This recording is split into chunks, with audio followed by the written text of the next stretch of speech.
কেতিয়া ৰোধ হ'ব অসমৰ বানপানীৰ পৰিস্থিতি? কেন্দ্ৰীয় মন্ত্ৰী অমিত শ্বাহৰ এটা মন্তব্য।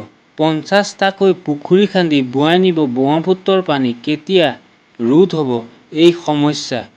বানে উটুৱাই নিছে অসম চৰকাৰৰ আশ্বাস। দিনে দিনে অসমৰ বান পৰিস্থিতি আৰু ভয়াৱহ ৰূপে বাঢ়িছে। ৫০টাকৈ পুখুৰী খান্দি ব্ৰহ্মপুত্ৰৰ পানী ৰোধ কৰাটো সম্ভৱপৰ হয়নে? কওকচোন বাৰু আপোনালোকে। বিশেষ ভিডিঅ'। বানপানীৰ ওপৰত ভিডিঅ' বনাবলৈ গৈ আছোঁ। যিহেতু অসমৰ বান পৰিস্থিতি এতিয়া বহুত ভয়াৱহ ৰূপে বাঢ়িছে, সেইবাবে ভাবিলোঁ ভিডিঅ' এটাকে বনাই দিওঁ।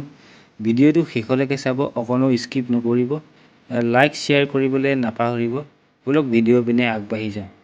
বিধ্বংসী বানে অসমৰ যি জনসাধাৰণৰ আছে তেওঁলোকৰ ভেটি মাটি, জীৱ-জন্তুৰ পৰা আদি কৰি সকলোবোৰ সামগ্ৰী এই ব্ৰহ্মপুত্ৰ বাঢ়নী পানীয়ে উটুৱাই লৈ গৈছে। ইতিমধ্যে তাৰে ভিডিঅ' এটা লৈ আহিছোঁ। ১৪খন জিলা ৬৯৮খন গাঁৱৰ বাবে প্লাবিত কৰিছে চৌদিশে এতিয়া ৰাজ্যবাসীৰ মাজত হাহাকাৰ পৰিস্থিতি।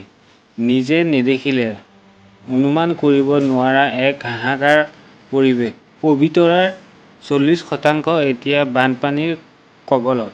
মাজুলীৰ কমলাবাৰীৰ আউনীআটী সত্ৰৰ মাথাউৰি ভঙাৰ ফলত আউনীআটী সত্ৰলৈ নমাই আনিছে ভাবুকি।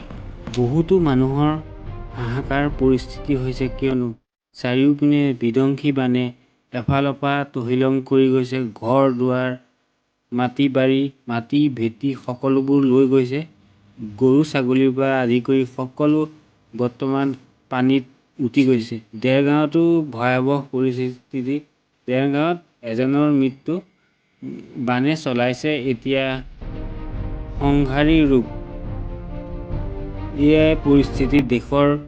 অসমৰ পৰিস্থিতি যিহেতু বানে এতিয়া চাৰিওপিনে হাহাকাৰ কৰি দিছে।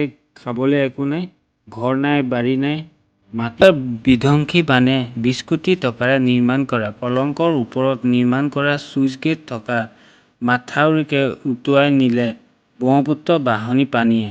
উটুৱাই নিলে অসমৰ জনসাধাৰণৰ সকলো সা-সম্পত্তি, ভেটি-মাটি সকলো উটুৱাই নিলে।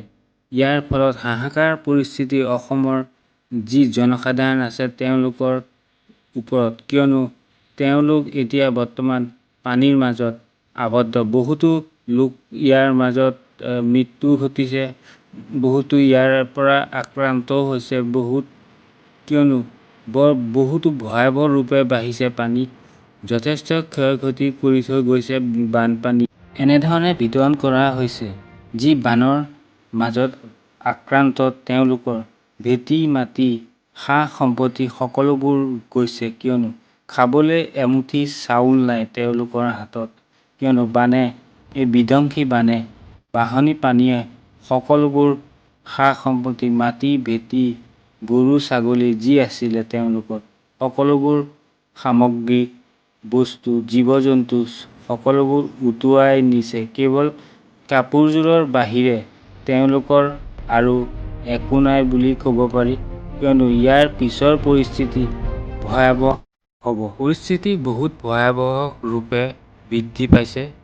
যিসকল বানৰ কবলত পৰিছে তেওঁলোকৰ ভেটি-মাটি সকলোবোৰ গ'ল। যিসকল লোক এতিয়া বানৰ কবলত পৰিছে, বহুতো তেওঁলোকৰ ক্ষয়-ক্ষতি হৈছে। বহুতৰো ভেটি-মাটি সকলোবোৰ গৈছে। এতিয়া মাথো কেৱল অসম চৰকাৰৰ ওপৰত আস্থা। কিয়নো বিধ্বংসী বানে চাৰিওপিনে এফালৰ পৰা তহিলং কৰি